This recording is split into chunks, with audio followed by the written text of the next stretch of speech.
Went over, cleaned the deck of the head, cleaned the deck of the block, cleaned the block and the head kind of out. If you look here, I cleaned the lifter tray area. As you can see, this one's really dirty, all that built up. I just cleaned it out of the other one. So I cleaned it out of the other one, and when I just did, when I pulled the lifter out, the snap ring inside the lifter, or roller, technically, kind of halfway popped out. Fully popped out whenever I pulled the lifter out.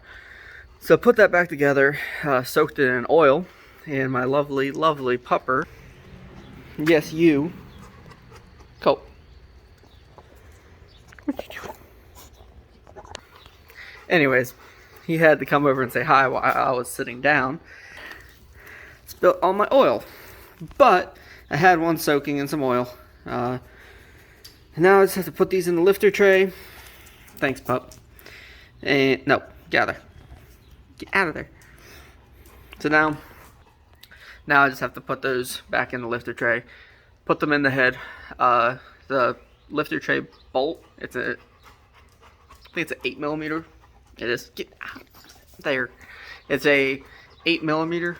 It's torqued to 10 foot-pounds. It's like 9.5, but I just rounded up to 10.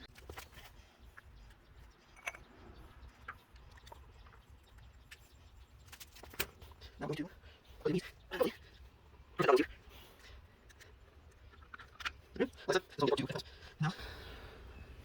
you can see how much more clean that one is. Still not the best, but it's better compared to that. So now we're gonna do that one. Well, it has struck again. This time, the wonderful, wonderful lifter decided to yeet itself off of my wonderful, wonderful snap-on box. And now, when it did so, I don't know if you can see it or not. Anyways, the internals completely went onto the floor. Now, it's just a washer, and then the cup, and then the spring that's inside there. When I pulled the other one out, same thing happened, but it didn't fall on the ground. So, nature of the situation, I can't find them. It's $13 at Advanced. I'm gonna get 2 because the other one that I had the spring pop out on is in right. Oh, is that one. So for now, I think I'm just gonna buy 2 of them and replace those 2. And whenever we get the heads ported, if we ever do, or replace the valve springs and trays, I'll replace it then and upgrade them because they're kind of expensive. 13 times 8 would be $104 for 8 of them, and each, that's for one head, and the head gasket on the other one's already done, so I'm not doing that again. So I'll just button these 2, run it, and whenever we upgrade the power with the cam, we'll replace it then.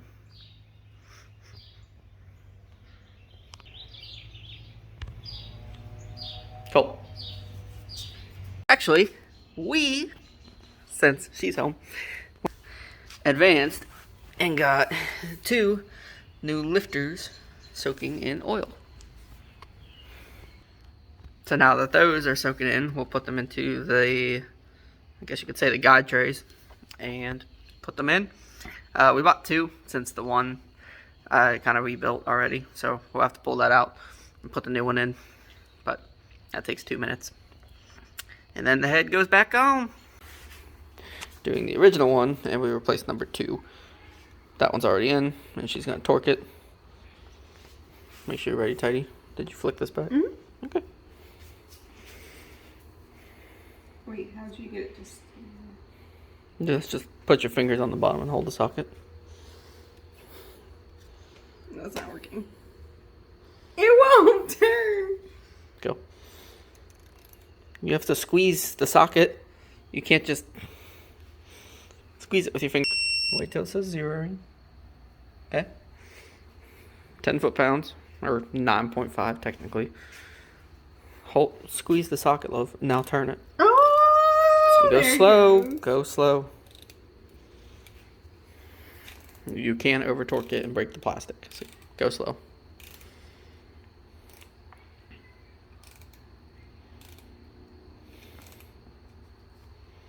You have to hold the socket.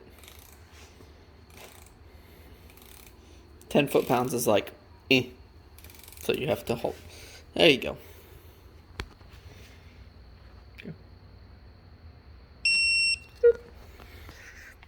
And lifter guide trays and lifters are in. Now we just have to put the new head gasket on, put the head on, and torque that down.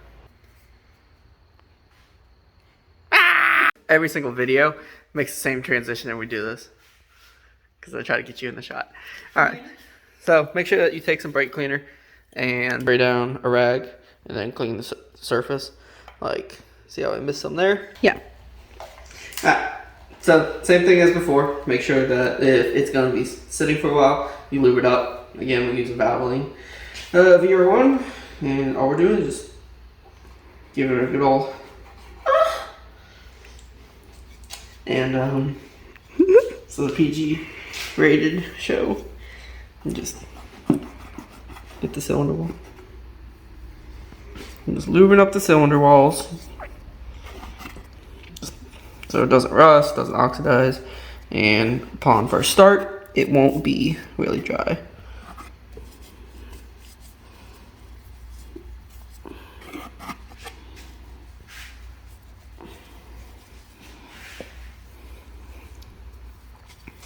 Yeah, boy. And then wipe off any excessive for the head gasket. Got our MLS, or multi-layer steel gasket. I only said that because I know you didn't know what that meant.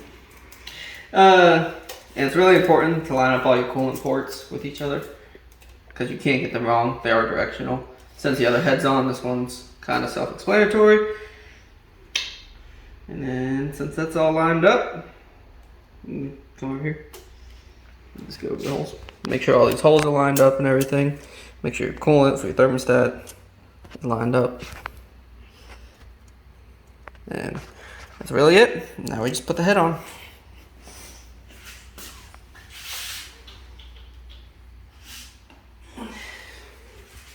And as you can see, I cleaned it up already.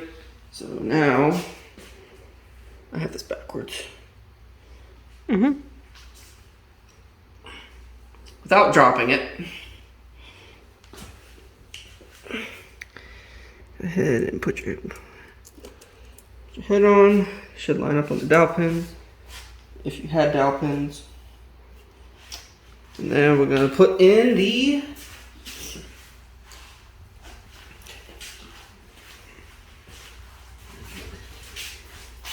this is a budget build, so if we ever add power, that'll be next. And since they're torque to yield, they're only a one-time use. So don't mind the crazy hair, but let's drop these in. The two shorter ones go on the end, and then the long ones again just go here. And we'll follow that crazy torque pattern. I'm not going to record it just because we already did it on the other side, and it's kind of lengthy. So, but you guys have seen it, so I got to take that steam port off so I can get that one in. So, but yeah, you get the point. All right, so we went through, and let me get the camera switch here. Cleaned all the rocker arms, cleaned all the push rods, cleaned all the bolts, and now we got a little cup of oil. So what we're going to do now, it's going to be a time lapse, is we're going to dip the push rods in oil, put them down through the valley, and then do that for all, I guess we're going to do this head first. The rocker arms, I'm going to dip the rocker arms in the oil, put the bolt through the hole. And that step is very important. That way it makes sure that you don't drip any oil down into the hole where the bolt goes for the rocker arm. And it won't get hydrolocked because there is a foot-pound for it. It's 22 foot-pounds, but the camshaft and valve have to be off lobe. So that means that the push rod has to be at the most bottom point of the camshaft. So that way you're not pulling threads, which means stripping threads if you didn't know that. And now we're going to do that.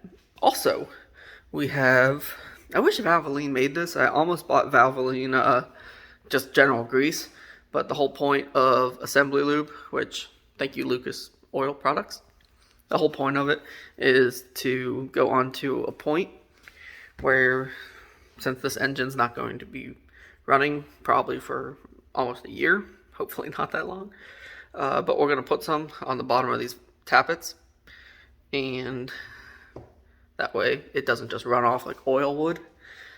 And once it gets to a certain heating point, almost immediately, the oil pressure will actually wash it away. But it's just for that initial startup that the fluid, so that there's fluid there. Sorry. So yeah, so now let's get to it.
What you have to do first is find TDC on cylinder 1. And if you're viewing the viewing the engine from inside the driver's seat.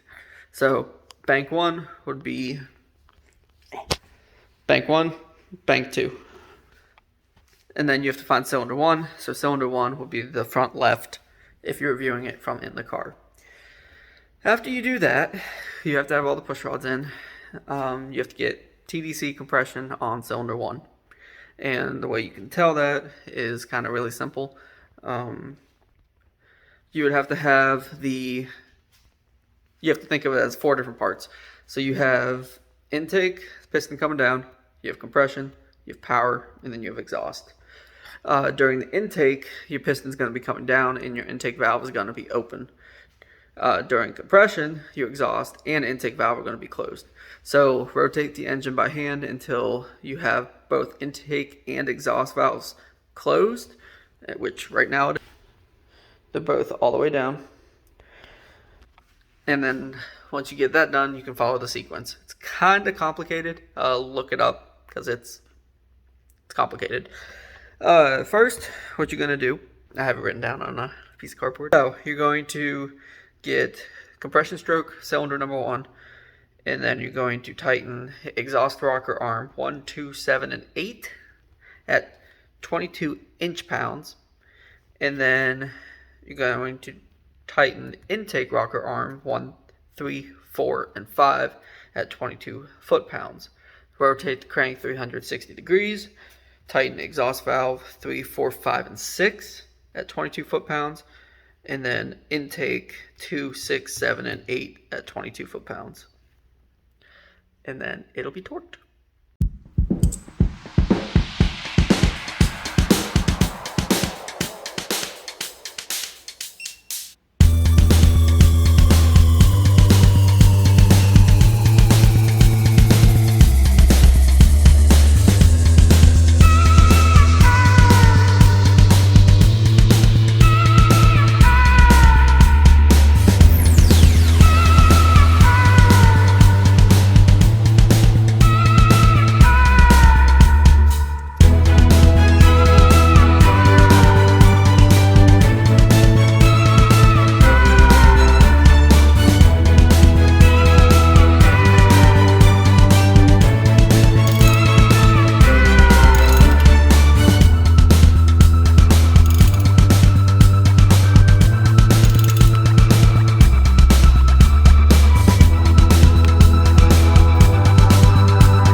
Rocker arms are torqued down, rotated the whole assembly by hand 3 or 4 times, and then went back and double checked it, and everything checked out good.